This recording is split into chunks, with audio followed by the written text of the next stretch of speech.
Sonia, bon, on va dire Sonia Barcala, mais on se connaît, Sonia. Ça fait grand plaisir de te revoir, de te rencontrer pour un nouveau chapitre de ta vie. Puisque là, on se reçoit avec le prétexte de l'apparition de ton livre, hein, qui vient de sortir en France et bientôt chez nous. C'est donc Et si cela vous arrivait? C'est un livre publié aux éditions Le Lotus. Et l'éléphant, c'est fait partie du groupe d'édition Hachette, je crois bien. Alors, pour ceux qui ne te connaissent pas, Sonia, on peut dire que tu es à la fois la réalisatrice, pour moi, du documentaire qui fait référence dans le domaine des expériences de mort imminente, le fameux documentaire Faux départ, qui fait beaucoup de bien aux gens depuis sa création et sa diffusion. Tu as aussi été l'initiatrice des grandes rencontres internationales sur les morts imminentes à 2 reprises en France, en 2006-2013. Bref, productrice, réalisatrice, grande animatrice et exploratrice de la conscience. On verra ça tout à l'heure. Voilà ce que je peux dire de toi. On s'est connus aussi il y a quelques années, puisque tu étais la productrice d'une web télé, S17.tv, qui avait de grandes ambitions, qui a vécu quelques mois et qui a contribué à faire diffuser des contenus permettant de faire évoluer les consciences, faire évoluer les cœurs, faire évoluer les êtres humains. Je pense que c'est dans l'axe de ta vie depuis le départ. Bon, ce qui m'a frappé dans ton livre, hein, et si cela vous arrivait, c'est que toi, très tôt dans ta vie, il y a eu des signes, il y a eu des expériences, ne serait-ce que ta naissance assez improbable. C'est presque une conception miraculeuse. Tu en parles dans ton livre. Et pour parler de ce questionnement existentiel très, très jeune, tu t'es posé des questions sur la mort, sur le sens de l'existence. Ça commençait très jeune. Vers quel âge ça a débuté pour toi? Je pense que c'est à l'âge de 5 ans. Pour mes plus vieux souvenirs remontent de là, où je pensais vraiment que c'était évident pour moi que notre esprit quittait le corps et que il n'y avait pas de souffrance au moment du passage. Avant peut-être, certainement, mais pour moi, c'était une évidence. On quittait le corps et il n'y avait pas de douleur et puis c'était dissocié. Ouais. Je trouve intéressant là-dedans, c'est qu'au départ, comme Oui. enfant, tu avais la conscience que tu étais comme un esprit qui habitait un corps, puis que la mort, ben, c'était quoi? C'était juste l'esprit qui quitte le corps. Donc ça, c'est ta propre autoconnaissance à 5 ans. Mais en questionnant ta mère qui te dit, bon, mourir, c'est arrêter de respirer, c'est là que tu es devenue expérimentatrice déjà. Tu t'es Oui. prêtée au jeu de retenir ton souffle au point de ressentir ce qu'on ressent dans une asphyxie, c'est-à-dire l'anxiété. Et là, ta représentation de la mort a changé. C'est ça, en fait. Il y avait d'un côté ton expérience, j'allais dire native, et l'autre, euh, selon la prescription de ta mère, ben, c'est d'arrêter de respirer. Et là tu as créé une angoisse, une représentation de la mort très anxiogène. C'est à peu près C'est ça? ça. C'est ça, c'est une phobie en fait. Parce Ouais. qu'on s'imagine, je me disais, mais mon Dieu, mais tous les gens qui meurent, ils doivent souffrir, alors que non, la mort, c'est l'absence de tout, quoi. Et je me suis dit, mais non, je veux pas mourir, je veux pas que mes parents meurent, je veux pas que les gens que j'aime meurent. Et ça m'a déclenché une phobie. Voilà, c'est parti de là, en fait. Et, et toujours en suivant un peu le parcours de ta petite enfance et de tes expériences, à 6 ans, en lisant ton livre, je suis allé avec toi explorer, comme tu l'as fait, il y avait des tunnels, là, des sortes de rigoles d'égout dans ton environnement et tu t'es dit, t'es une bonne exploratrice, tiens, j'y vais. Tu es rentré dans le tunnel, qu'est-ce qui s'est passé? Il s'est passé Tunnel que d'égout. il s'est passé que j'ai voulu explorer les tunnels d'égout pour voir ce qu'il y avait au bout, justement. Et c'était vraiment plein de feuillages, de poussière, enfin, de déchets, etc. C'était vraiment une mauvaise idée. Et à un moment, ben, le tunnel devenait de plus en plus étroit et je sentais que que j'allais rester coincé. Et à ce moment-là, ben, j'ai été prise de panique, de peur, j'ai commencé à pleurer. Et à ce moment-là, j'ai senti une présence, comme une présence qui m'a rassurée. Comme si ça me parlait, qui me disait qu'il ne fallait pas que je m'inquiète et qu'il fallait que je garde mon sang-froid et que tout allait rentrer dans l'ordre. Donc à ce moment-là, effectivement, j'ai senti une paix m'envahir et ben, j'ai fait une machine arrière, hein, mais avec mes jambes, etc. Et puis j'ai reculé calmement, doucement, mais je me suis sauvée comme ça. Mais le sentiment d'une présence, déjà, mais à ce jour, tu te questionnes qu'est-ce que c'était cette présence. Exactement, ça, je sais pas. Ça, je sais pas. Hmm. Mais est-ce que tu réalises, toi qui as plusieurs années plus tard, s'est lancé dans le domaine de l'investigation et de faire connaître les expériences de mort imminente, dont l'une des composantes, c'est de, pour les gens qui vivent cette expérience, l'une des composantes, c'est bien sûr de sortir de leur corps, mais pour certains, voir une sorte de tunnel, te rends compte qu'à 6 ans, toi, tu t'es mis dans un tunnel. Et tu as vécu une expérience très angoissante de mort ressentie proche. Ça, c'est certain. Après, bon, ça a été dans un cadre très particulier, hein, mais parce que je suis un peu espiègle quelque part et que j'ai voulu faire encore mon garçon manqué. Mais non, c'est pas une expérience que je vais recommander. Mais ça m'a frappé, ça m'a frappé. J'ai dit, tiens, symboliquement, il s'est mis dans un tunnel, tiens. Bon, alors, Ah, j'avais pas vu cette image très symbolique, effectivement. Ah oui. c'est comme une répétition. Oh Bon, ben, tu t'es mis dans un vrai tunnel et tu as ressenti cette anxiété d'être coincé, de ne pas pouvoir en sortir. Écoute, le livre est dédié. Il est à quelqu'un qui est marquant dans ta vie. C'est ton grand-père, Mohamed, que tu appelles Pépé. Si je ne me trompe pas, il est décédé, tu étais encore une jeune enfant. Et dis-moi déjà les questions que tu t'es posées par rapport à son départ. Il est retourné en Tunisie et tout à coup, mort subite. Tu t'es posé des questions. Est-ce qu'il est toujours là? Qu'est-ce qui arrive à son esprit? des questions que tout le monde se pose quand on est enfant. Est-ce qu'il nous voit? Est-ce qu'il nous entend? Est-ce qu'il est bien? Est-ce qu'il souffre? Est-ce qu'il est heureux? Est-ce qu'il est dans la lumière? Au paradis? Enfin, à mon avis, c'est les questions que tout le monde se pose quand on est enfant, quoi. Ou même adulte, hein. Hmm. Mais Je ne sais pas si on se les pose, mais des gens comme toi, oui. Est-ce que tout le monde se pose ces questions comme enfant? bah, c'est sûr que moi, j'ai voulu dans un milieu où on se pose tous les mêmes questions, certes. Mais autour de moi, je pense qu'il y a plus de personnes. Quand je pose la question, enfants, ils se posaient tous les mêmes questions, quoi. Je pense pas que je Hmm. sois à part, en tout cas. Bon, on verra ça dans quelques sauts dans ta vie. Euh, donc ça, tu dois avoir à peu près 9 ans, c'est ça, quand il est décédé? Non, non, 11 ans. Bah, 11 ans. 11 ans, bon, voilà, peu importe, mais très jeune. Euh, Ouais. il y a d'autres marqueurs, j'appelle ça des marqueurs, des indicateurs qui sont quand même, c'est pas banal ce qui est arrivé. Tu es à l'école, ce qu'on appelle ici l'école primaire, et puis la mairie un jour donne des livres, et toi tu reçois un livre sur quel sujet? Alors, c'est tous les élèves qui ont reçu le livre de la Ouais, même ouais, classe et on reçoit un livre qui s'appelle Les mystères de la réincarnation. Que deviendrons-nous après la mort?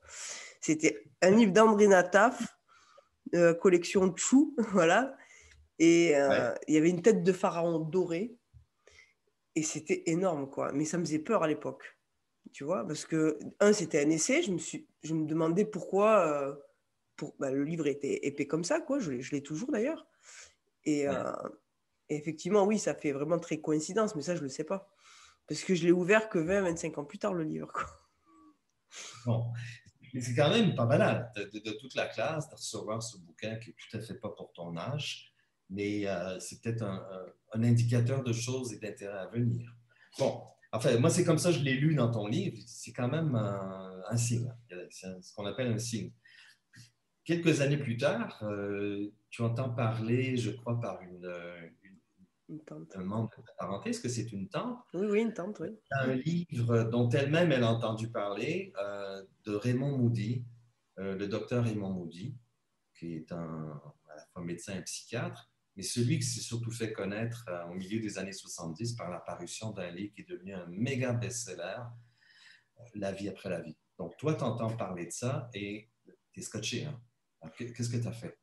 Ah, ben j'ai couru à la médiathèque qui était fraîchement inaugurée et pour aller récupérer donc ce bouquin.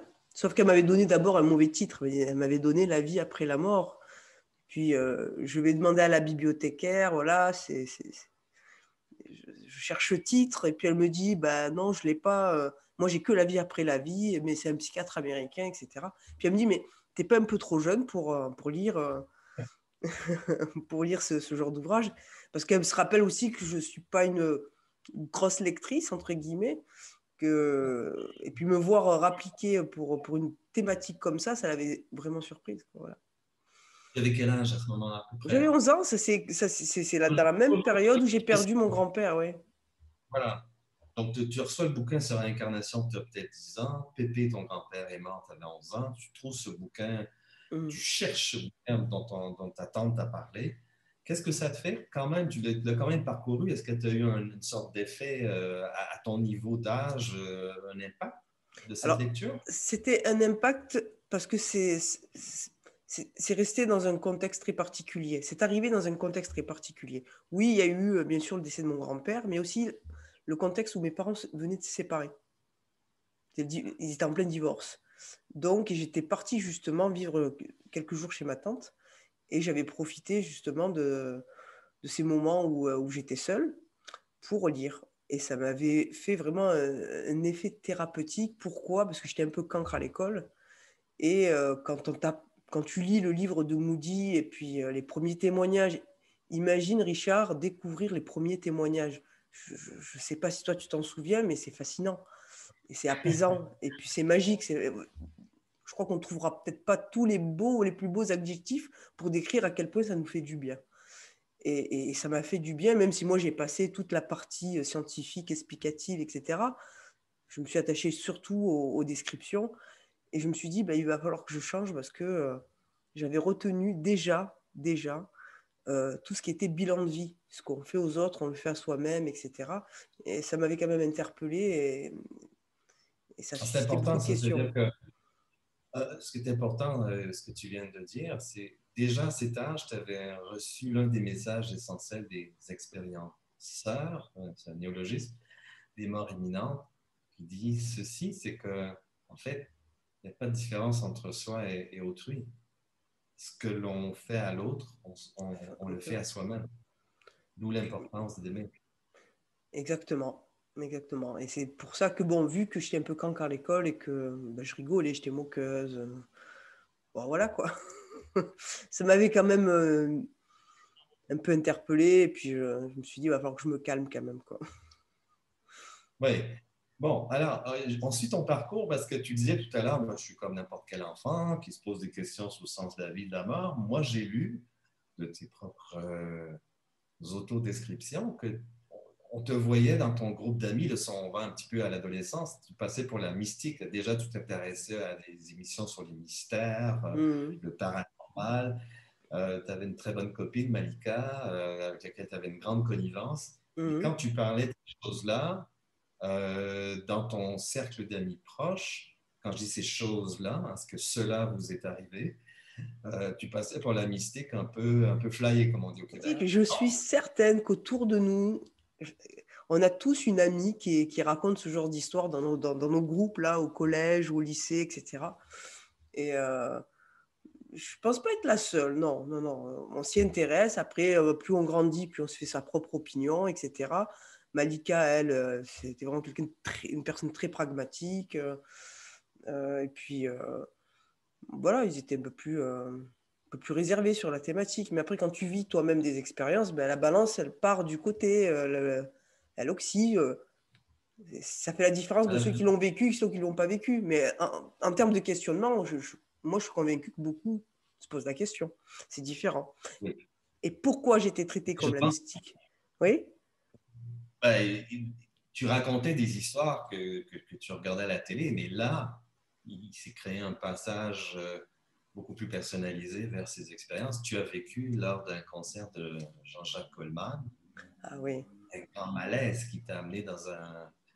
Attends, si je me rappelle bien, là, tu entendais une chanson au concert, c'était la chanson Là-bas. c'est ça. Et pour faire une histoire courte, tu t'es presque retrouvé pas là-bas, mais au-delà. Qu'est-ce qui s'est passé? Bah, disons que j'ai fait un malaise parce qu'il y avait beaucoup de personnes. J'étais devant. J'étais très jeune aussi. Et j'avais l'impression d'être étouffée. Donc, je suis tombée dans les pommes. Et puis, il se trouve que les pompiers et l'infirmerie étaient juste à côté. Donc ça, j'ai eu de la chance. Et puis à ce moment-là, quand j'ai eu mon blackout, quand j'ai fait mon malaise, j'ai pensé à tous mes proches, mes parents, mes frères et sœurs, etc. Et puis même ma nièce qui venait juste d'avoir 1 an, quoi.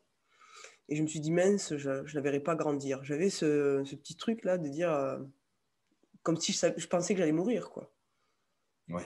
Et Donc, tu ça a sens le détachement. provoqué, ben, pardon, je t'ai interrompu, mais ça a provoqué, ce grand malaise, ça a provoqué exactement l'un des éléments qu'on retrouve chez des gens qui vivent des morts imminentes.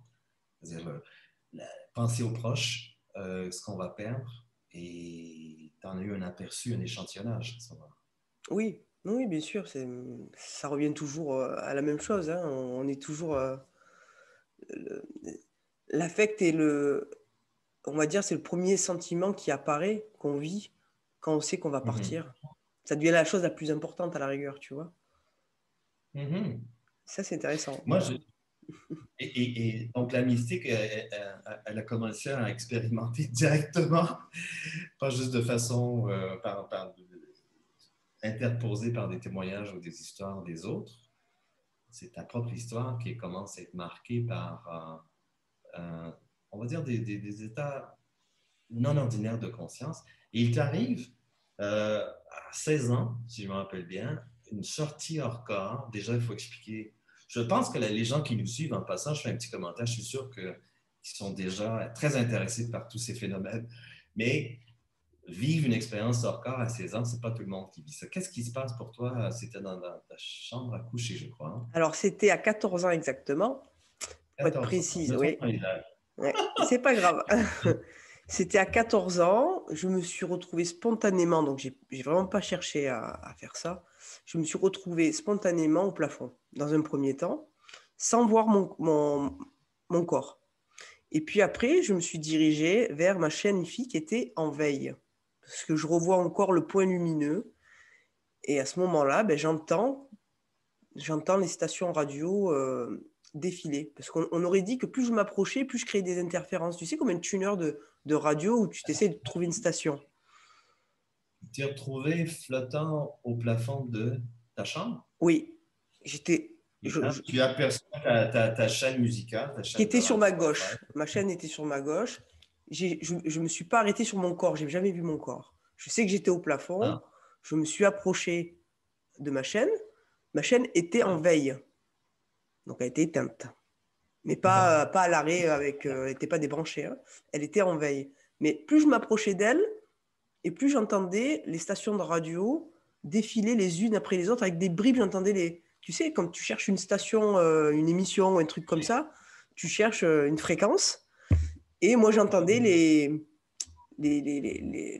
radios défiler. Puis de temps en temps, j'entendais des bribes de phrases d'animateurs radio, des chansons, etc. Jusqu'à ce que je m'arrête sur la chanson de Goldman. Et pas n'importe laquelle, c'était la chanson Pas toi, parce que c'était la chanson de mon premier amour.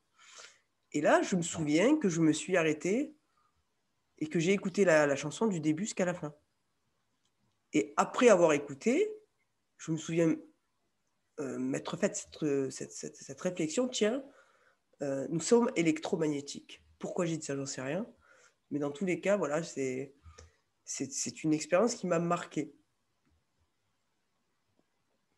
Et nous sommes électromagnétiques parce que tu étais capable d'entrer par la conscience en interaction C'est avec la ça, chaîne de. c'est ça. C'est quelque chose qui m'est venu spontanément. C'est cette phrase-là qui a beaucoup de sens maintenant, hein, mais Quel sens tu lui donnes maintenant avec le recul et toutes les expérimentations depuis lors? Quel sens donnes-tu à cette. alors, le premier, pourquoi je me suis arrêtée sur la chanson de Goldman? Parce que l'affect a joué un rôle.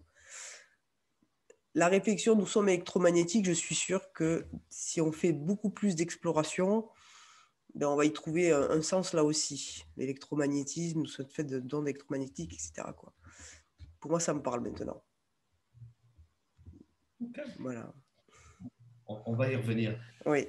Poursuivant un petit peu encore dans l'arc biographique, mais là, il arrive un moment, et je n'essaierai pas de mémoriser les âges, les étapes essentielles de ce qui s'est passé pour toi. Il y a eu une convergence de facteurs négatifs. parce qu'il y a un basculement de ta vie, une histoire d'amour qui se termine, qui provoque un grand chagrin. Il y a des insuccès scolaires, si j'ai bien retenu. Bref, tu es rentré dans une phase, beaucoup vivent des crises d'adolescence, mais toi, c'était accentué, grande dépression. Est-ce que je peux même parler, il y avait une composante suicidaire sans C'est passage ça? à l'acte? Oui, c'est ça, ouais. Bah, disons que c'est un tout, hein. C'est peut-être que le chagrin était la goutte qui a fait déborder le vase, comme on dit. Euh, C'était aussi parce que j'étais dans un lycée très élitiste qui ne me correspondait pas et, euh, et où j'avais du mal à me projeter aussi. J'avais du mal à trouver ma place déjà aussi. Et, euh, et puis, une tendance où à tout à exagérer. Mais après, tu t'enfonces. Et après, tu t'enfonces. Et puis, quand t'es pas bien, ben, t'es largué au niveau scolaire. Et quand t'es largué au niveau scolaire aussi, ça fait une forme de domino. Il n'y a plus rien qui va, quoi. Tendance à exagérer, à dramatiser. À dramatiser, oui. Ça, c'est typique aussi de la dépression. Euh, Parce que tu es dans un mal-être et tout est exacerbé, tout est amplifié. Et puis, on est tellement dans un mal-être qu'on a l'impression qu'on va y rester pour l'éternité. Ça, c'est les états un peu suicidaires. Enfin, toi, comme je l'ai vécu, moi, hein, j'en fais pas une généralité. Mais c'est pour ça qu'aussi qu'on a du mal à s'en sortir. C'est qu'on est tellement mal qu'on a l'impression qu'on va y rester, qu'il n'y a pas d'issue et que c'est la notion de temps, en fait. On n'arrive pas à s'imaginer, à se projeter dans le temps avec un état d'esprit différent. Et pour moi, Je c'était le peux cas. juste noter, je note quelque chose, c'est que tu utilises le tu et non pas le je pour parler de cette expérience-là. Est-ce que c'est Ah, je sais plus. parce que tu as transcendé ça ou tu es au-delà? Ah oui, Tu- non, oui. Oui. Oui, peut-être. Mais je ne devrais pas, parce que c'est à la rigueur, c'est comme je l'ai vécu moi, et peut-être que ça se vit différemment chez chaque individu, évidemment. Alors, qu'est-ce qui t'a, qu'est-ce qui t'a aidé à sortir en lien avec l'une des passions de ta vie, c'est-à-dire l'exploration des expériences de mort imminente? Qu'est-ce qui t'a permis de sortir de cette dépression? Il y a plusieurs facteurs. Quels sont-ils? Alors, le facteur, c'est d'être tombé à nouveau sur la thématique des EMI, mais sous un autre support.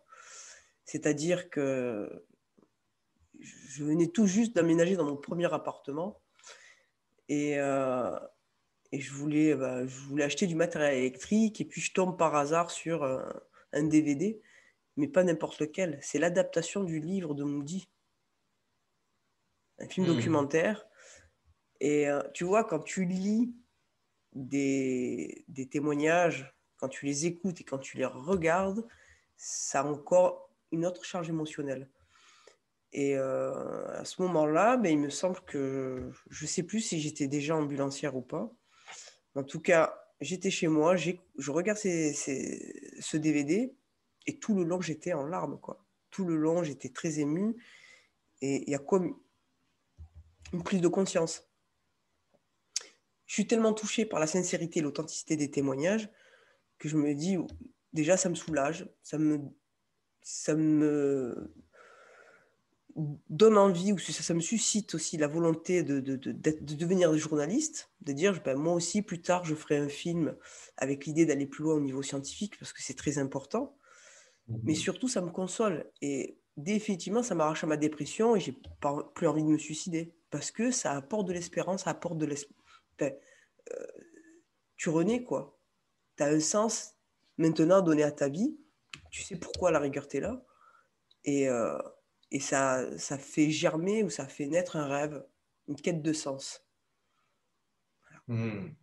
Mais il y a un triple effet, là. Sortir de la dépression, donc c'est l'effet thérapeutique. Est-ce qu'il n'y avait pas déjà eu moi j'appelle ça une préscience aussi quelques années plus tôt, en regardant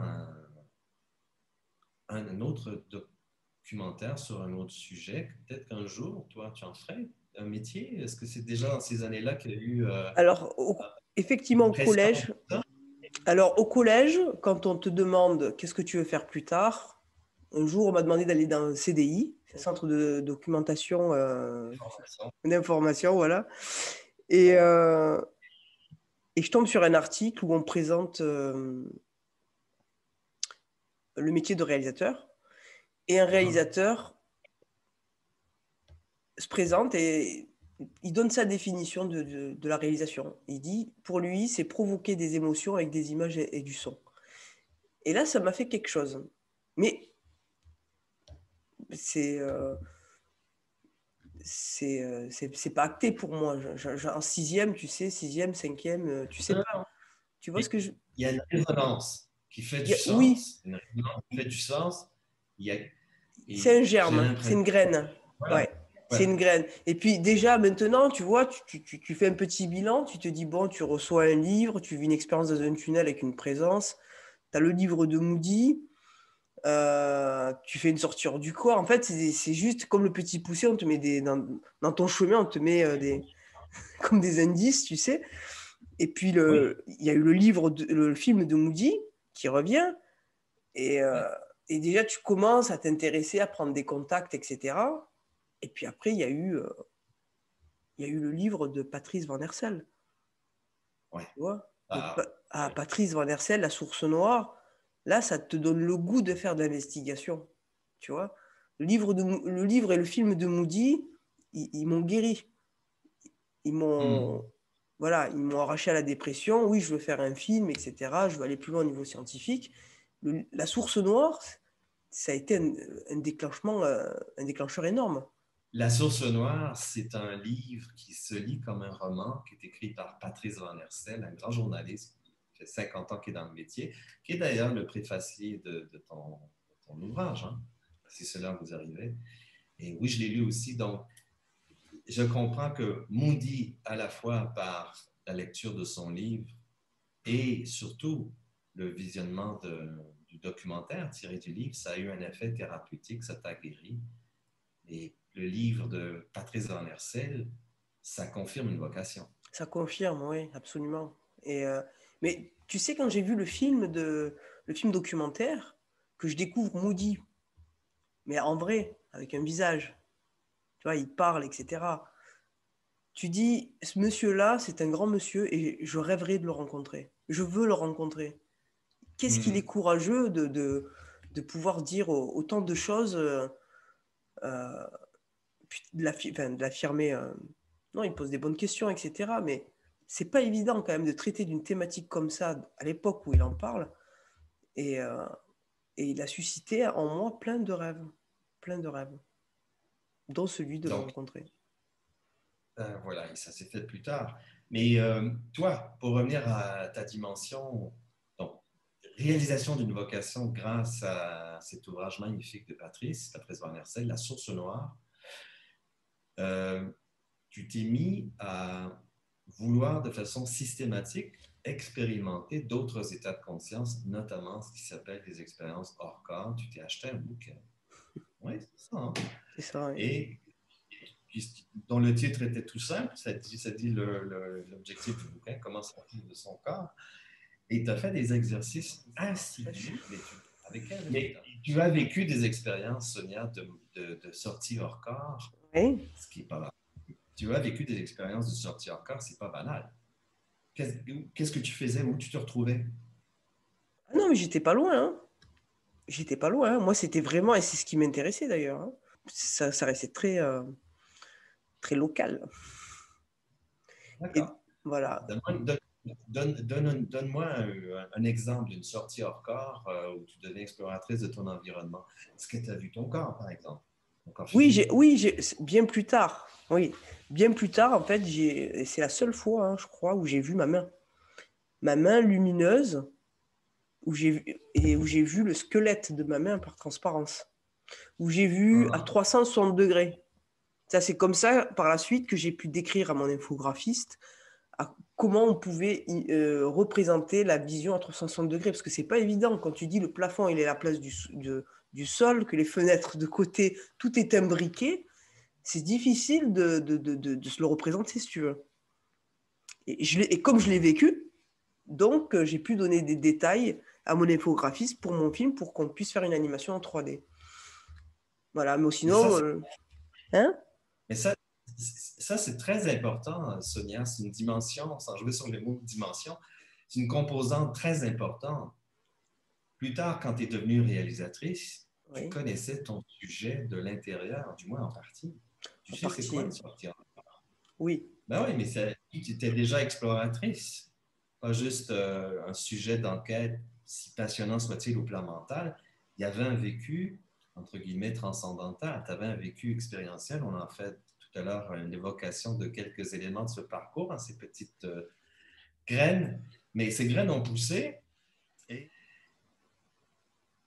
Mais je trouve que c'est une composante très importante, c'est que qui t'a servi comme réalisatrice du documentaire au départ et aussi organisatrice de colloques sur les expériences de mort imminente, c'est que tu avais comme personne une expérience directe vécue de certains états transcendantaux, notamment les sorties hors corps. C'est quelque chose qui n'est pas négligeable. On, quand on vit ça, on est plus en mesure de le communiquer ou de le représenter dans le cas de ton film. C'est juste un commentaire.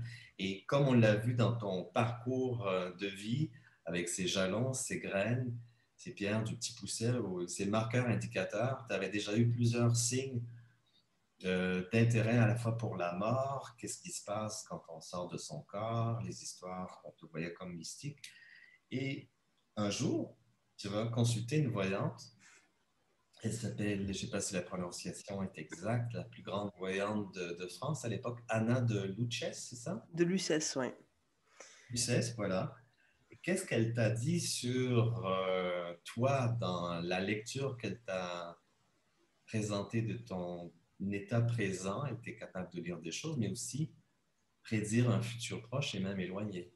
Qu'est-ce qu'elle t'a révélé? Alors, c'est vrai que quand j'ai rencontré Anna de Lucès, qui avait quand même une capacité assez singulière, elle était capable de voir à travers l'eau.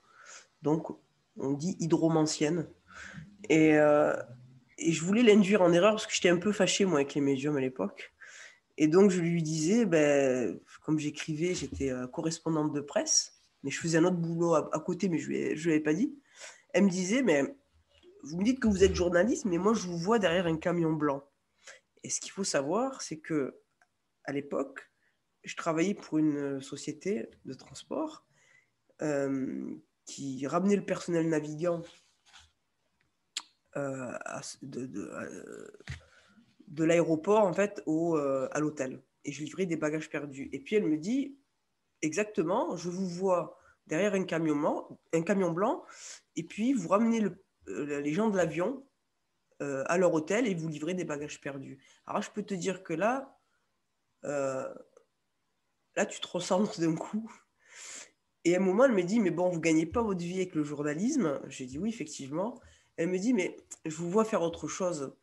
On me montre une salle, on me montre une foule, on voit beaucoup de gens, et puis on me montre, vous êtes sur une scène et vous êtes entouré de médecins. Et à ce moment-là, je me dis, mais de quoi elle me parle? Parce que je l'avais rencontré à peu près entre 2001 et 2002. Et Martigues, le colloque que j'ai organisé, c'était en 2006. Et je me demandais, 5 ans à l'avance, elle avait cette 4-5, elle a eu prévision. cette vision. Et pas plus encore, elle m'a dit, je vous vois faire un film sur la mort, qui fera des petits, qui dépassera les frontières. Elle m'a dit, mais vous allez galérer. Elle m'avait annoncé la couleur. Elle m'a dit, vous allez galérer, il ne faudra surtout pas baisser les bras. Et puis, à ce moment-là, quelque chose l'interrompt. Elle me dit, tiens, il y a votre grand-père qui arrive. Et elle me dit, il se présente, son prénom commence par un M. Ok, d'accord, mon grand-père s'appelait Mohamed. Et puis elle commence à rigoler. Je lui dis, mais pourquoi vous rigolez Elle me dit, ben, c'est bizarre, votre grand-père se présente avec des gants de boxe. Et là, effectivement, je lui dis, bon, oui, c'est vrai, mon grand-père était champion de boxe de Tunisie. Alors elle me dit, ben voilà, il me donne une image très symbolique. Il vous montre sur un ring, vous vous battez, vous prenez des coups, même vous vous retrouvez à terre. Et il a un message pour vous, qu'il souhaite que je vous transmette. Euh, il me dit, quoi qu'il arrive, surtout, n'abandonne jamais, quoi. Voilà. mais je ne savais pas encore une fois de quoi, qu'est-ce que ça voulait dire. N'abandonne quoi? Enfin, j'en savais, j'ai compris bien plus tard, quoi, tu vois. Voilà. Mais Hmm. c'était un message très fort et c'est une séquence qui m'a marqué, vraiment. Et que c'est avéré et que c'est Juste. concrétisé, Hmm. puisque quoi, tout ça, ça s'est concrétisé, cette vision de te voir sur une scène avec une salle très grande remplie de monde, une scène avec des médecins autour de toi, c'était en fait la, la vision de ton premier événement marquant comme organisatrice de ces rencontres internationales sur les morts imminentes, qui s'est tenu en 2006 à Martigues, en France. Donc, c'était quelque chose dans ta destinée, voyait-elle. Ah oui, C'est très interpellant. ben, c'était un événement déclencheur, effectivement, puisque Martigues a été le premier événement, en fait, qui a été le point de départ pour beaucoup de personnes, notamment les intervenants qui étaient présents. Pour moi aussi, parce que ça m'a ouvert pas mal de portes. Et puis, il faut savoir qu'on avait eu... ça a été un événement très, très médiatisé. Il y a la dépêche de l'AFP a fait le tour du monde, quoi. Donc, Mm. il avait été bien relayé un peu partout et ça a été le début de ma deuxième vie. Voilà, ça tu le dis bien. D'ailleurs, pour ceux qui nous regardent, nous écoutent, je vais renvoyer de l'intérêt à ton livre. Hein, si cela vous arrivait, il y a le grand pan de ton bouquin qui raconte comment tu as fait cette première rencontre avec celui que tu admirais tant, Raymond Moody, rencontre à Montréal. Comment, euh, parce qu'il a accepté ton invitation, c'est ça qui était le déclencheur et qui a amené beaucoup d'autres intervenants, vu la crédibilité de Moody, donc à venir à ce colloque en 2006. Tu avais déjà le projet de faire un film qui c'était déjà en cours, mais là, tu avais un réservoir d'intervenants sur place, en présentiel, que tu as pu interviewer. Et C'est ça. finalement, est sorti quelques années après ce colloque de 2006, ton film, C'est ça. qui a un très joli titre, qui s'appelle Faux départ, donc qui raconte euh, ben, à ce moment-là, c'est un peu le bilan de ce qu'on savait à la fois au plan scientifique, mais surtout, tu as bien dosé interview avec scientifiques, mais témoignages des expérienceurs. Et pour moi, Faux départ demeure le film documentaire de référence sur les morts imminentes. Bon, je sais que tu dis que peut-être le film a connu peut-être un faux départ. On n'ira peut-être pas trop dans les péripéties, mais tu voulais une diffusion sur des grandes chaînes. On t'a offert à certains moments d'avoir accès à des grandes chaînes. Il a fallu que tu coupes des éléments essentiels ton film. Parle-moi du message essentiel, si on résume ça, du film Faux départ. Quand on t'a offert, il y avait la tentation de grande diffusion, peut-être refaire le montage, mais il faudrait couper telle chose. Et tu t'es dit, non, Non. pourquoi tu as refusé cette offre? Parce que j'avais une crainte, c'était d'être plus fidèle au message original, quoi. Le message originel, c'est si on me coupe la légende hindoue, si on me coupe les intervenants, les témoignages qui me tenaient le plus à cœur, je me disais, bon, pourquoi tu as fait ça, quoi? Tu as fait ça pour faire passer un message. Et j'avais peur que le message soit dilué, etc. Et c'est pour ça que j'ai renoncé à le faire, tout simplement. Écoute, les expériences de mort imminente, depuis Moody, hein, il y avait déjà eu 30 ans quand tu as fait le colloque de Martigues. L'un des objectifs, c'était à la fois de faire le bilan des recherches scientifiques à l'heure de 2006, de faire rencontrer des chercheurs qui souvent ne connaissent pas.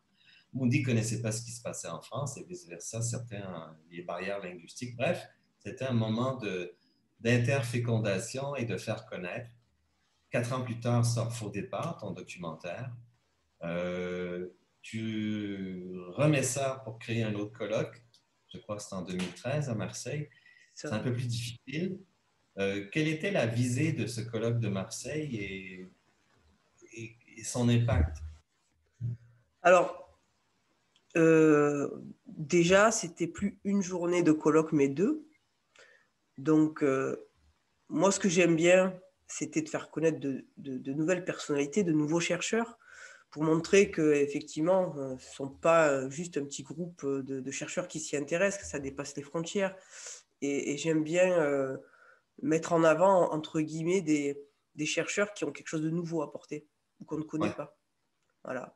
Et donc, par rapport à tous les voyages que j'avais faits juste avant, que ce soit en Israël, au Pays de Galles, un peu partout, et même aux aux États-Unis aussi. États-Unis Ouais, avec le docteur Jeffrey Long, etc. Jeffrey Long qui est quand même le président de la fondation NDERF. Et NDERF, c'est un site qui regroupe des milliers et des milliers de témoignages, mais du monde entier. C'est une base de données énorme.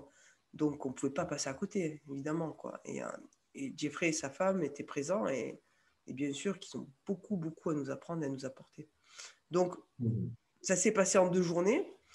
Ça a été très compliqué parce que j'ai été particulièrement épuisée.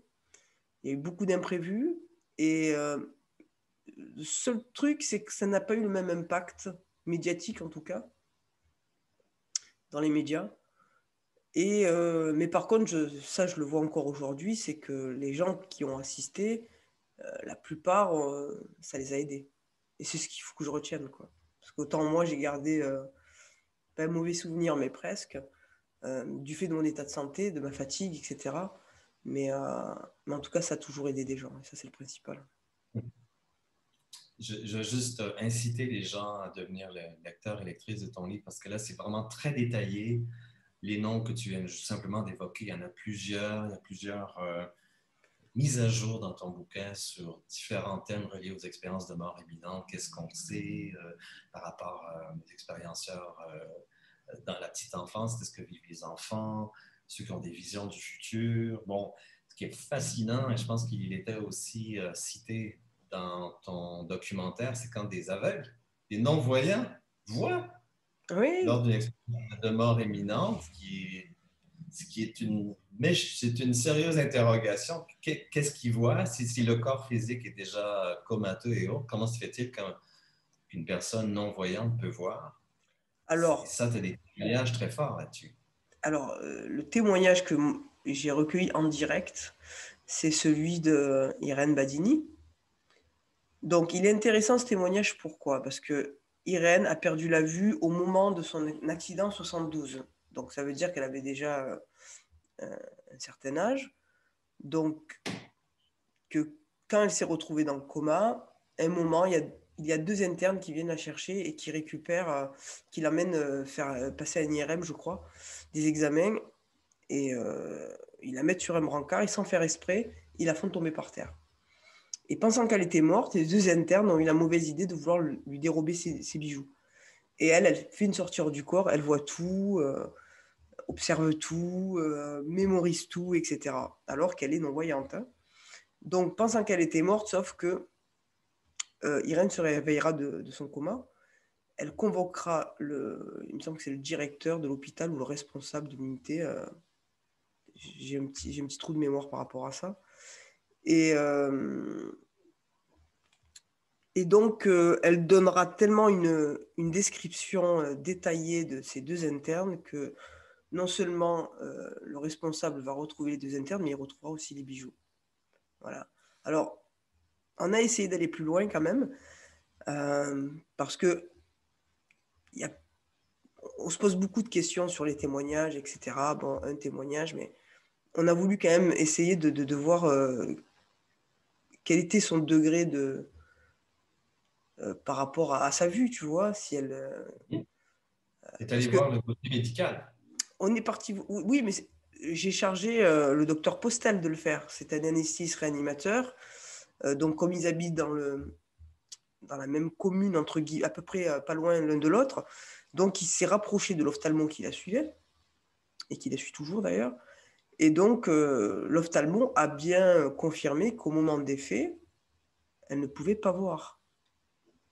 Wow. Voilà, ça, c'était un élément important. Maintenant, si on veut être vraiment encore plus rigoureux, etc., il aurait fallu avoir un témoin de ce témoignage de vol. Tu vois ce que je veux dire? Oui, on voit ta rigueur d'ailleurs, hein, c'est quand même pas mal que Oui, non, c'est la pas mal, mais non-voyance j'étais très retrouve contente, hein. On retrouve et donne par la description, qu'il n'est pas censé voir, mais la description des deux infirmiers, on retrouve ces bijoux dans la poche d'un des deux infirmiers. Et ensuite, son état médical. C'est un état On les médical. voit. Et pourquoi c'est intéressant? Parce qu'elle a pu décrire, parce qu'elle avait vu, elle a perdu la vue au moment de l'accident. Et voilà. Alors que si ça avait été une aveugle de naissance, ça aurait été plus compliqué. Comment décrire ce que tu ne peux pas voir, ce que tu n'as jamais vu en tout cas? C'est un peu plus compliqué. Alors, il y a eu des études faites avec Ring, etc. Alors, eux, ils parlent de degré de luminosité. Mais ça semble... Ben, c'est très intéressant, quoi, de parler en degré de luminosité quand tu ne peux pas mettre de mots. Et ça m'a beaucoup intéressé, en tout cas. Voilà. Mais il y a encore tellement d'études et de recherches à faire. Voilà. Ouais. En fait, tu as, dans ton livre, il y a des courts chapitres de 3 pages parfois où tu évoques différents thèmes.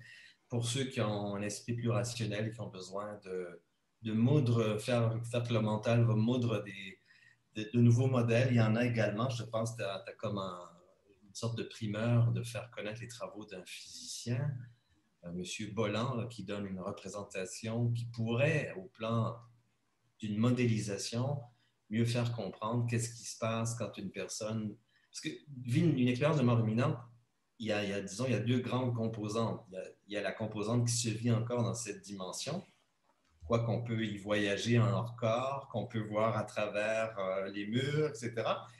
Et il y a la dimension transcendantale de cette expérience quand les gens disent qu'ils s'en vont dans un tunnel d'autres dimensions, etc. Bon, c'est simplement pour dire, ça existe aussi dans ton livre, de mieux comprendre comment on peut se représenter d'une façon beaucoup plus complexe et respectueuse de ce que vivent ces expérienceurs dans les dimensions transcendantales de leur expérience qui rentrent dans d'autres réalités. Voilà. Mais pour ceux que ça intéresse, c'est présent, c'est fascinant et c'est compréhensible puisqu'il y a des schémas et ça nous permet de mieux comprendre, de mieux respecter la totalité, parce que c'est une des choses importantes, respecter la totalité de l'expérience des gens et pas essayer de ramener ça dans un paradigme extrêmement coincé que celui de la science expérimentale, qui a ses limites. D'ailleurs, juste pour sortir de cette dimension, la preuve scientifique et autres, moi, ce qui m'intéresse beaucoup,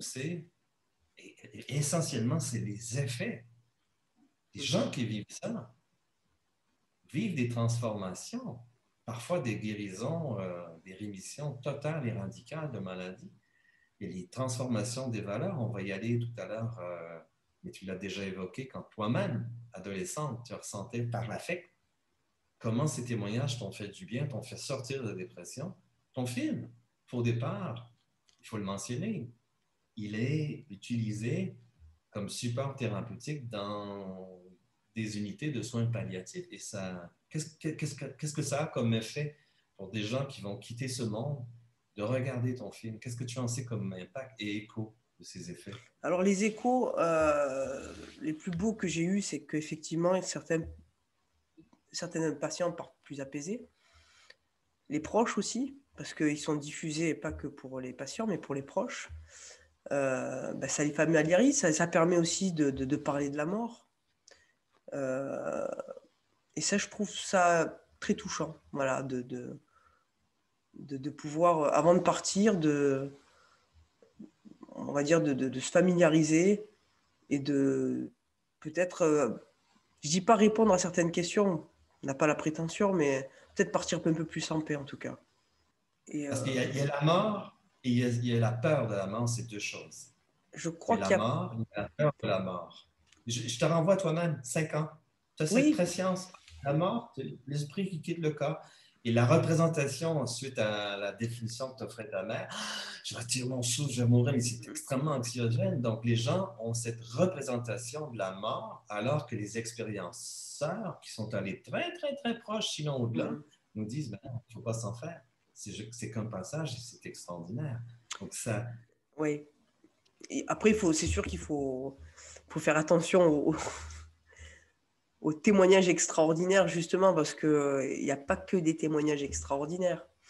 Il existe des témoignages de mine négatives, où ça se passe moins bien, où c'est moins féerique, moins magique, entre guillemets.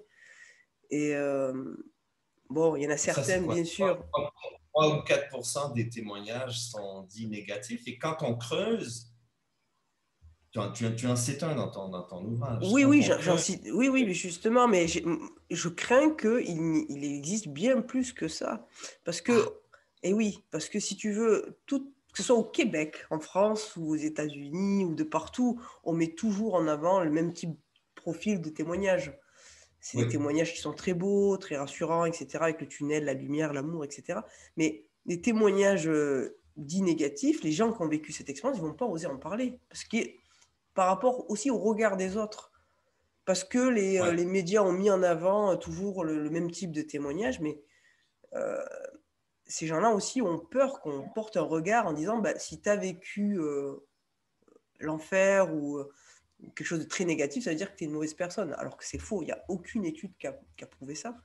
Bien au contraire, on vit mhm. l'expérience qu'on a besoin de vivre pour grandir et évoluer. C'est surtout ça. Ben ça, je trouve que c'est important. On vit l'expérience que l'on doit vivre pour évoluer. C'est ça, voilà. Et ça, tu peux être une bonne personne et vivre une EMI négative. Ouais. Voilà, et ça peut parfois t'apporter autant. Mais c'est pour ça je pense qu'il y a des gens, on ne le dit pas assez, à mon avis, il y en a bien plus que 3 ou 4%, quoi. Voilà, ça c'est vraiment un avis personnel et tu vas voir dès qu'il y a d'autres personnes qui vont, un peu comme à l'époque de Moody, oser témoigner de plus en plus souvent qu'ils ont vécu ce genre d'expérience, eh ben, ça va libérer encore la parole. Et puis, il y en a d'autres qui vont se confier. Puis, quelquefois, tu sais, ça part d'une EMI négative et puis ça se transforme. Et puis, il y a même des EMI négatives qui, euh, qui au bout du compte, sont vraiment un bénéfique pour la personne qui l'a vécu, quoi. Tu vois, donc, On juge selon l'impact et non pas sur le phénomène lui-même au moment où il se vit. exactement.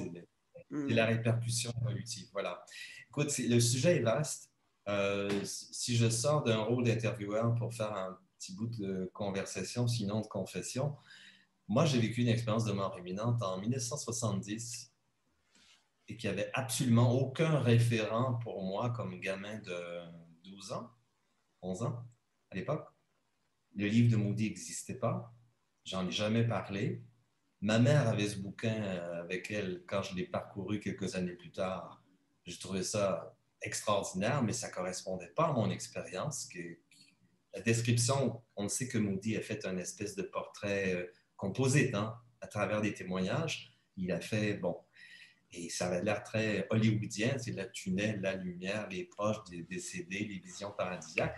Moi, je n'avais pas vécu ça, donc j'ai déconsidéré mon expérience tout en ne sachant pas où la placer pendant des années. Et c'est qu'en rencontrant 18 ans plus tard, en personne, Kenneth Ring, en 88, en Californie, pour une entrevue, que là, c'est la première personne à qui j'ai confié cette expérience-là.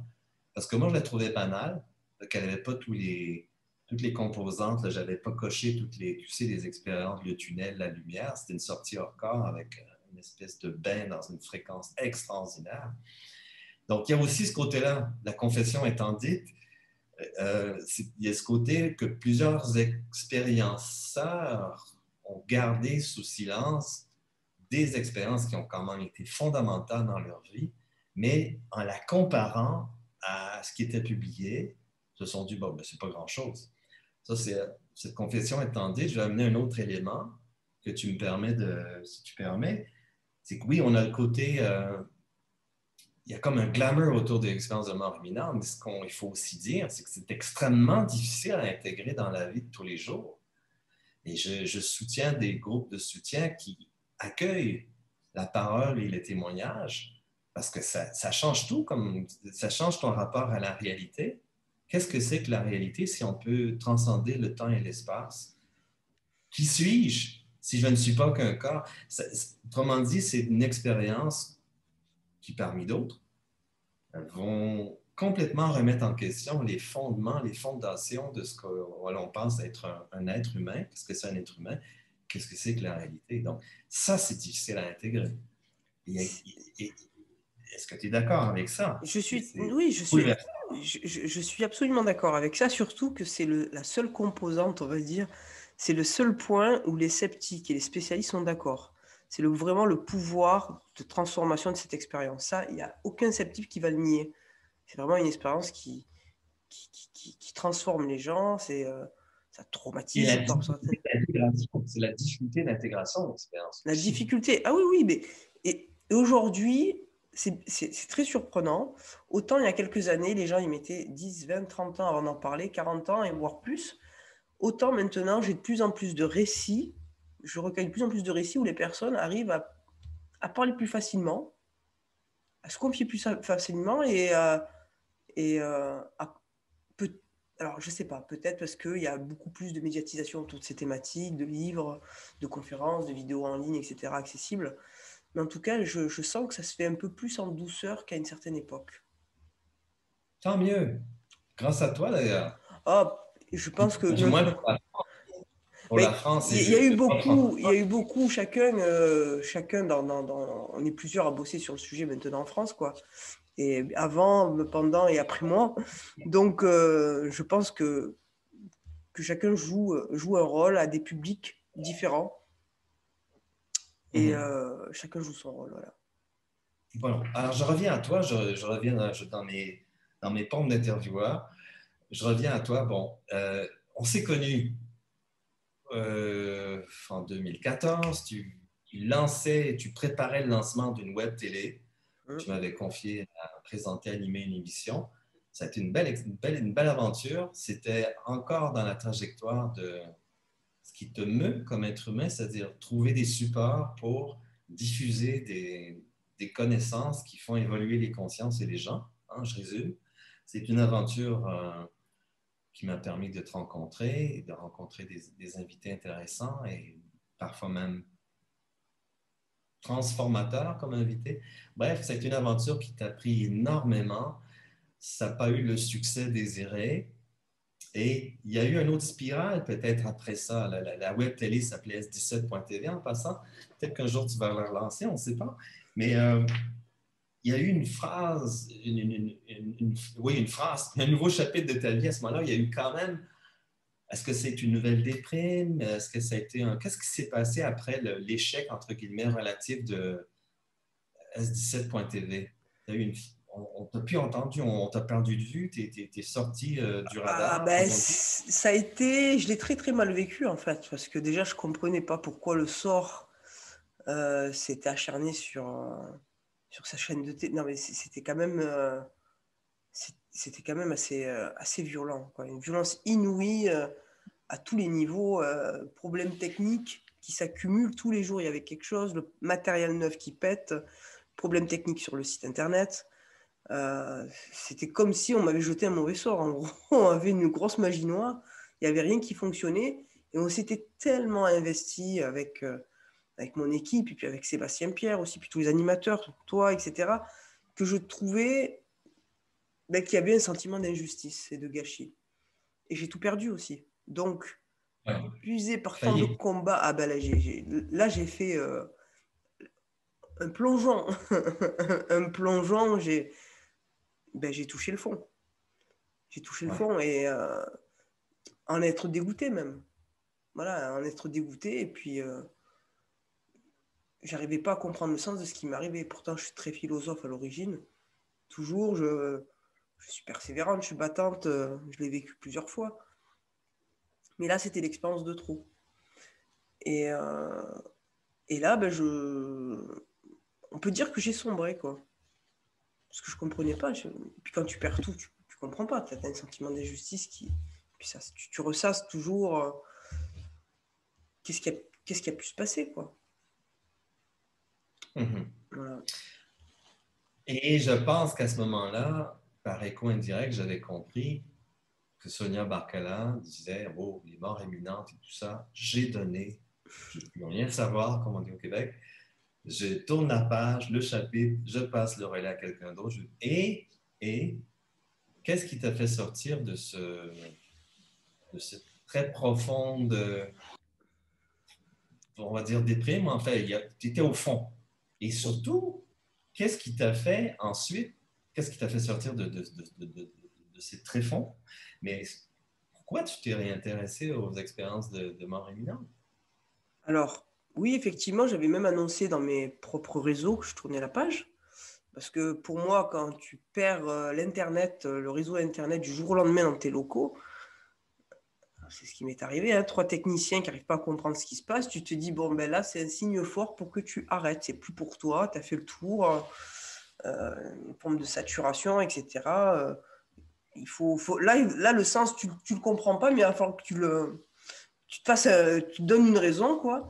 Tu te fasses une raison et que tu passes à autre chose. Maintenant, c'est fini. Quand tu peux pas, si le sort s'acharne sur toi, c'est qu'il y a une raison. Voilà. Donc, Bon, j'avais annoncé que j'arrêtais, que je tournais la page. D'ailleurs, après une grosse période de silence quand même, quelques années, je m'étais, au bout de quelques années, intéressé à d'autres thématiques comme la résilience, les bonbons du bonheur. J'étais les déjà bonbons du investi. bonheur, ça, Oui, qu'est-ce que c'est ça? alors les bonbons du bonheur, c'est parti d'un rêve en fait. J'avais rêvé que j'étais aux côtés de Jean-Jacques Goldman, dont je suis fan, et que j'étais photographié par une horde de journalistes parce que tous les deux, Jean-Jacques et moi, nous étions les deux instigateurs d'une fabrique de bonbons du bonheur. Et j'avais trouvé ça mignon. Et puis pareil, je ne savais pas ce que ça voulait dire. C'est un rêve, Oui, c'était un songe. hein, un songe, ouais, c'est un autre niveau de Ouais, rêve. ouais, oui, ah oui, là, c'était un Oui. songe. Et puis, un an et demi avant ce rêve, j'étais parti voir une psychanalyste qui m'avait fait une séance d'hypnose en me disant, c'est pas possible, Sonia, ta vie, elle est liée à ton film. Tu fais que des faux départs. Donc, il va falloir que tu changes ça. Donc, symboliquement, rebaptise ton film pour rebaptiser ta vie. Donc, la première phrase qui m'était venue, c'était le bonheur, c'est maintenant. Et puis, elle m'a dit, tu viens au cabinet, et puis pendant 20 minutes, je vais raconter une histoire à ton inconscient, et tu vas retenir qu'une seule phrase. Et effectivement, j'ai retenu reculer pour mieux sauter. Et c'est exactement ce qui s'est passé. J'ai arrêté la chaîne de télé, j'ai dû être obligé de quitter mon appartement, enfin, je suis retourné vivre chez ma mère, etc. Et, euh, et à un moment, un an et demi après avoir fait ce rêve, je prends mon courage à deux mains, puis j'écris à Jean-Jacques Goldman pour lui demander quelques petits conseils, lui raconter mon parcours, etc. Et puis, on va dire, le premier petit cadeau de la fin d'année 2016, petit germe comme ça, ça a été de recevoir son courrier, qu'il a daté le 25 décembre 2016, justement. Cadeau Voilà. de Noël.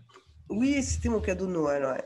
C'était mon cadeau de Noël et il a répondu à la question que je lui posais.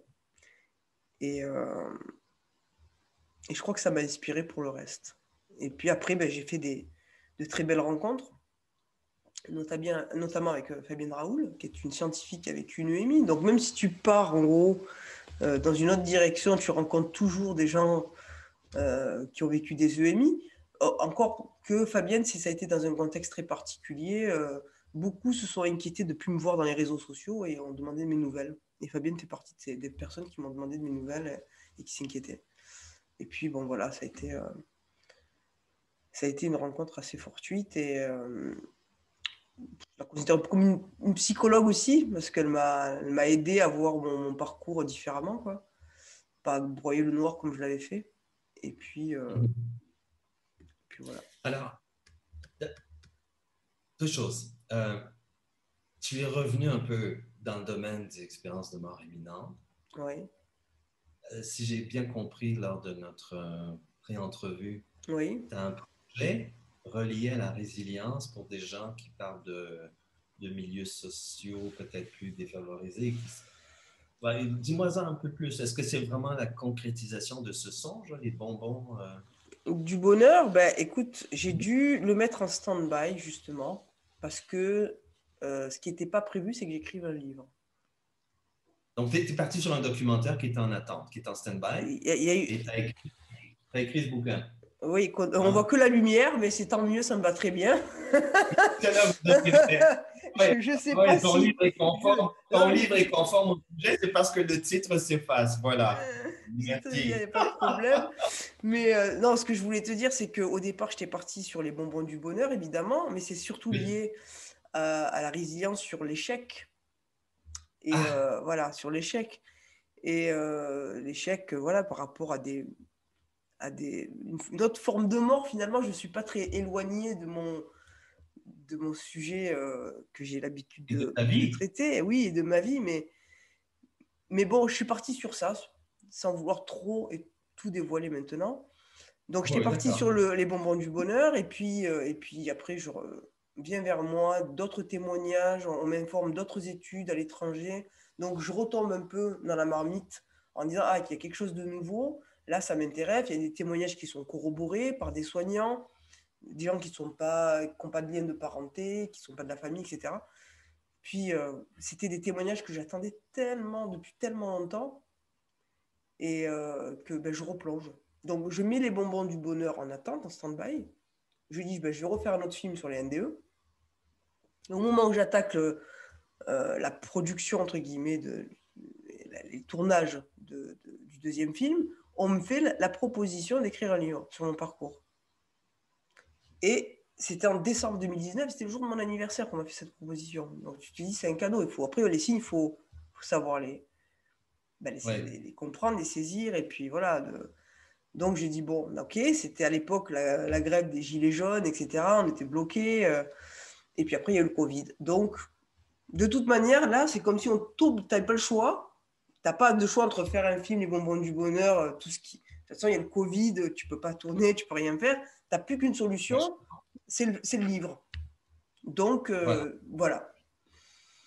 Bon, alors, le livre, et si cela vous arrivait, je ne lui ai pas fait justice parce que je veux quand même pas l'éventer, que les gens soient intrigués, mais il faut dire et redire, et je veux le dire. Mhm. Tu donnes un échantillonnage de tout ce qui est mis à jour dans le domaine des expériences de mort imminente, les visions des mourants, les liens avec les différentes grandes religions, comment on a des référents religieux, est-ce qu'il y a des différences selon les cultures, tu as des réflexions d'ordre scientifique, tu as une proposition de nouveaux modèles, de comprendre ces expériences dans leur totalité.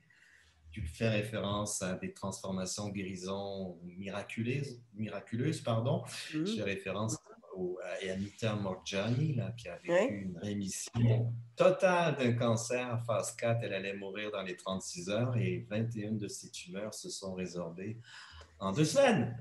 Et Totalement. oui, mais on comprend beaucoup de choses, c'est ça. C'est ça, c'est ça. C'est qu'on comprend beaucoup de choses avec le témoignage d'Anita.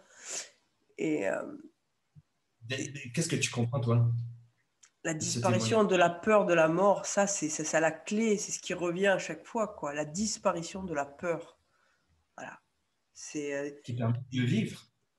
qui. Qui permet de mieux vivre. Et oui, oui, mais absolument, absolument, parce que ben, ça revient dans les témoignages de EMI, ça revient, c'est ce qu'on, enfin, c'est ce que tous les gens crient depuis tellement longtemps. Oui, absolument. La peur de la mort est vraiment le cancer de notre société. La peur. Et dans le contexte mondial, planétaire, d'une pandémie qui, au-delà de la propagation virale, a créé une seconde pandémie, c'est la pandémie de la peur, peur de la mort. C'est peut-être là la pertinence de revenir dans le domaine des expériences de mort imminente, aussi le bon timing de ton bouquin qui a fait une réflexion Ah, là-dessus. ben, ça, c'est Hein? encore un autre point de vue hein, pour certains. Patrice Van Hersel pense absolument comme toi. Que la synchronicité, tu vois, pas cherché, hein, j'ai pas cherché à faire ce livre, c'est une proposition, Oui. et puis comme si ça tombait dans le bon timing, comme tu dis. Patrice Van Hersel pense aussi comme toi, et puis après, vu de l'extérieur, les médias disent oh, le Covid, les EMI, ça fait peur, etc. Tu vois, Mais non, mais c'est. attends, je reviens au message et je veux t'entendre. Je veux Oui. t'entendre. Le message des expériences de mort imminente, des expérienceurs, c'est de dire n'ayez pas peur de la mort. Mhm. Oui, ça peut être difficile à intégrer. Oui. Et toi, tu transmets ce message d'une autre façon. Tu dis qu'on vit dans un monde, une planète malade, malade de peur, de haine. Les messages essentiels, il faut le dire, on va sortir les gros mots, c'est amour. Oui. Apprendre à s'aimer. Ce que l'on fait à autrui, on le fait à soi-même. Les expérienceurs reviennent avec deux préoccupations. Est-ce que j'ai aimé? Comment je vais mieux aimer? Et des préoccupations de connaissance, pas aux connaissances intellectuelles, mais la connaissance de ce que c'est que la nature de la réalité, des autres dimensions, qui suis-je? C'est ça, deux axes majeurs quand on est dans une crise planétaire C'est de passer, de peur. passer de la théorie à la pratique, finalement. Tu vois?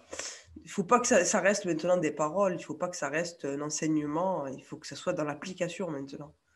OK, alors Même si on sait que c'est dur, c'est pas évident. Hein. Alors, déjà, pour les personnes qui ont vécu une EMI, c'est une chose. Alors imagine ceux qui ne l'ont pas vécu.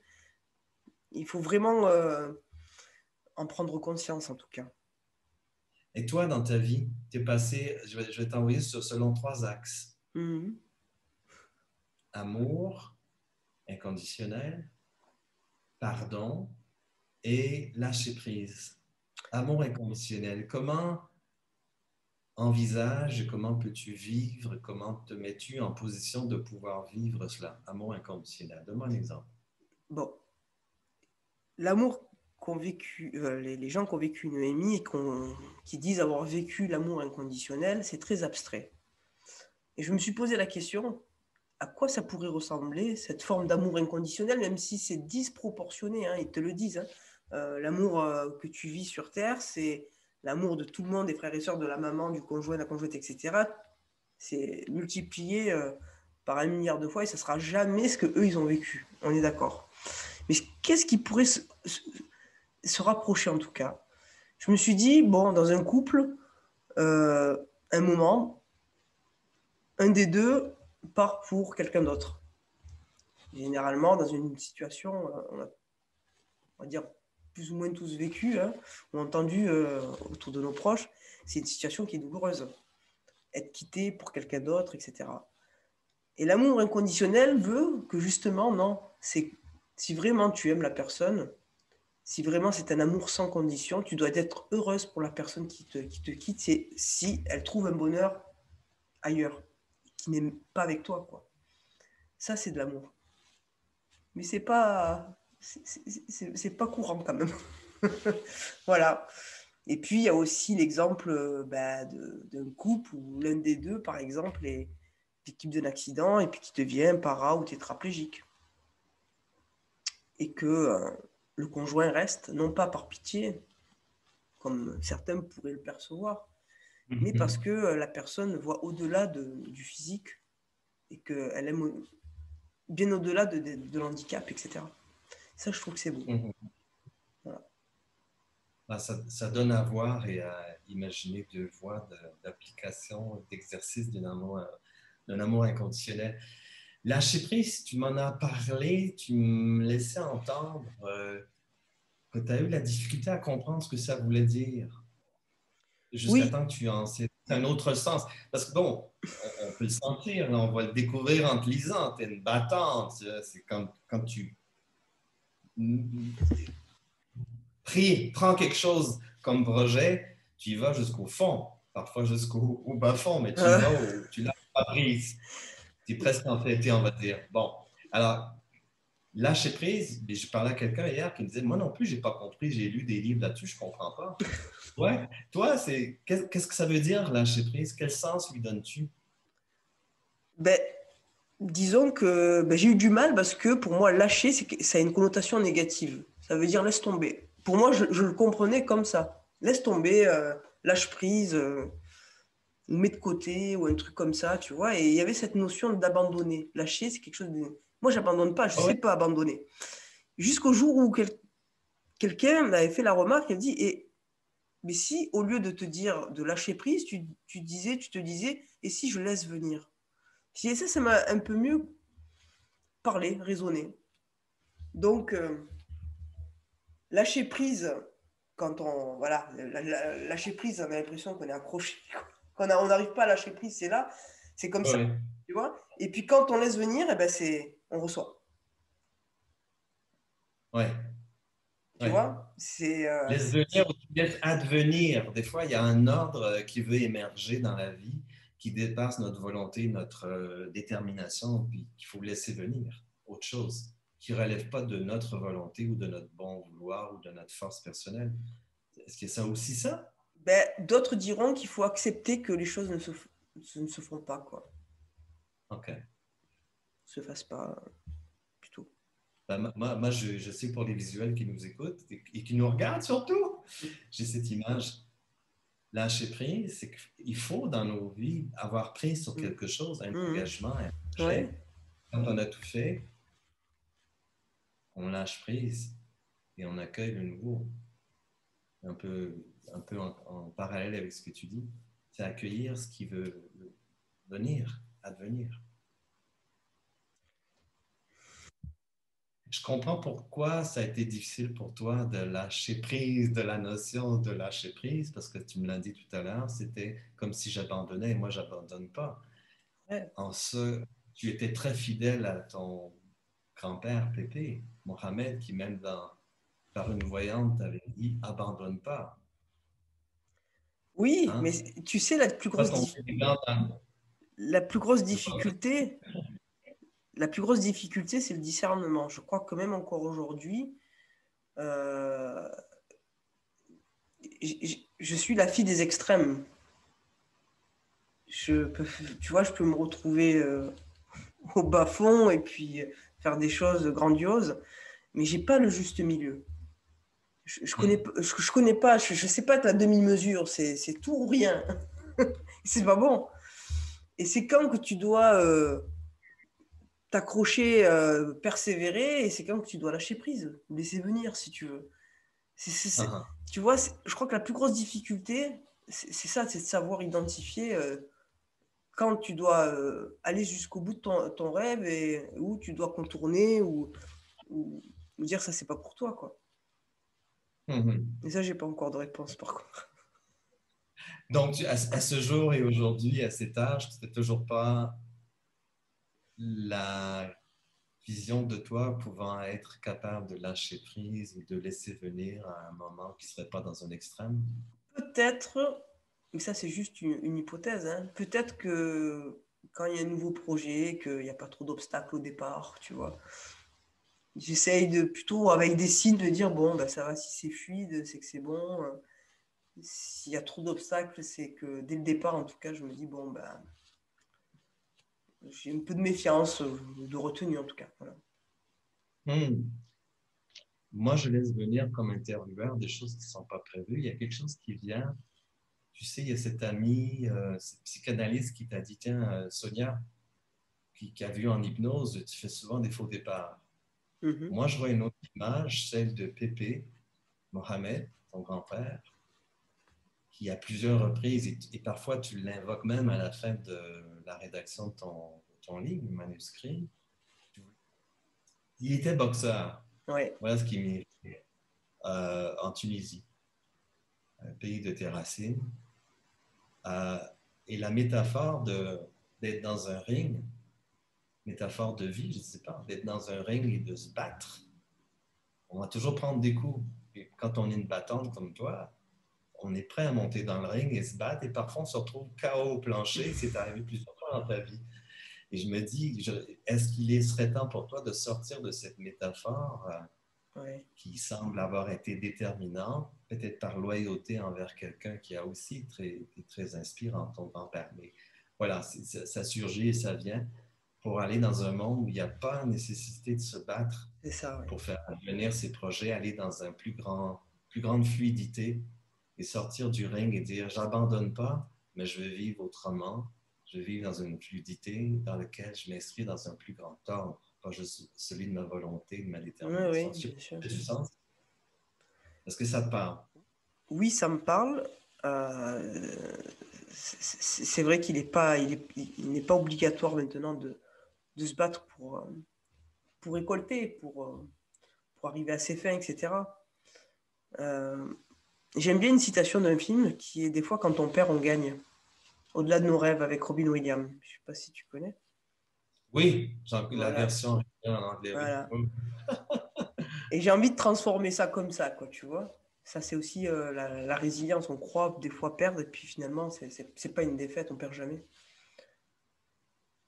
Ben moi, et là, ça me parle et ça résonne. Je dirais, parfois on gagne, parfois on apprend. On ne perd pas, on apprend. C'est Mandela, ouais. On perd jamais. C'est ça. Je sens qu'on est un peu en phase terminale de cette rencontre, de cette entrevue, et je reviens sur le thème de départ de ta vie, qui est la réflexion sur la mort.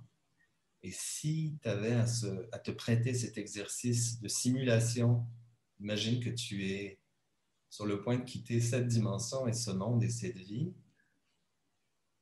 Comment voudrais-tu qu'on se rappelle de toi? Quelles traces veux-tu laisser dans la mémoire des gens? Et en parallèle, quels sont tes messages essentiels pour ceux qui te regardent aujourd'hui? De dire que c'est possible d'aller jusqu'au bout de ses rêves, quoi, de réaliser ses rêves, et que le principal, c'est de faire plaisir. J'ai été aidé par un film documentaire, par un bouquin, eh ben de rendre ce qui m'a été donné comme d'autres le font, quand ils ont vécu une EMI aussi. Voilà. Et de voir que j'ai fait avec cœur, surtout. Bon, j'ai évoqué, et tu m'as répondu selon ces trois axes, hein, l'amour inconditionnel, comment le pratiquer, le lâcher prise, une nouvelle façon de voir ça, laisser venir ce qui veut advenir. Mais on revient à toi, là, Sonia, tu as d'autres projets là, qui t'animent en ce moment. Quels sont-ils? Ben, pour le moment, j'ai été très touchée, si tu veux, par une association qui vient de naître, qui s'appelle l'Association des Mamans Lumineuses et des Papas aussi. Cette association vise à aider des parents endeuillés, comme ils ont été, à donner des conseils, etc. Et j'étais vraiment particulièrement très touchée par ces mamans qui ont pu transcender leur douleur pour en faire une très très belle résilience. Donc voilà, dans un premier temps, je vais donner encore et beaucoup de mon énergie à soutenir une cause qui me tient à cœur. Voilà. Et ça, je le sais parce que je t'ai reçu aujourd'hui, mais je t'ai connu lors de la belle expérience de la web télé. Tu es une femme de cœur. Cette rencontre était sous le signe de la résonance du cœur et de l'essentiel. Pour ceux et celles qui voudraient en savoir plus, parce que malgré, on n'a pas tout dit, il y a tout ça dans ton ouvrage qui est à la fois une autobiographie puis une réflexion sur l'état des lieux par rapport aux expériences de mort imminente. Donc c'est ton parcours exceptionnel. Je suis très ému. Un parcours exceptionnel d'une femme exceptionnelle aux réalisations exceptionnelles. Donc ce livre, c'est si cela vous arrivait. Donc, je vous souhaite de vous laisser traverser par l'expérience de mon invité, mon amie Sonia. S'il y a une chose qu'on apprend, Sonia Barcalin, de toutes ces expériences, c'est pour ma part, on ne retient jamais un je t'aime. Donc, voilà, je t'aime. Et merci pour tout ce que tu as fait pour nous et pour tous les autres. Merci beaucoup, Richard.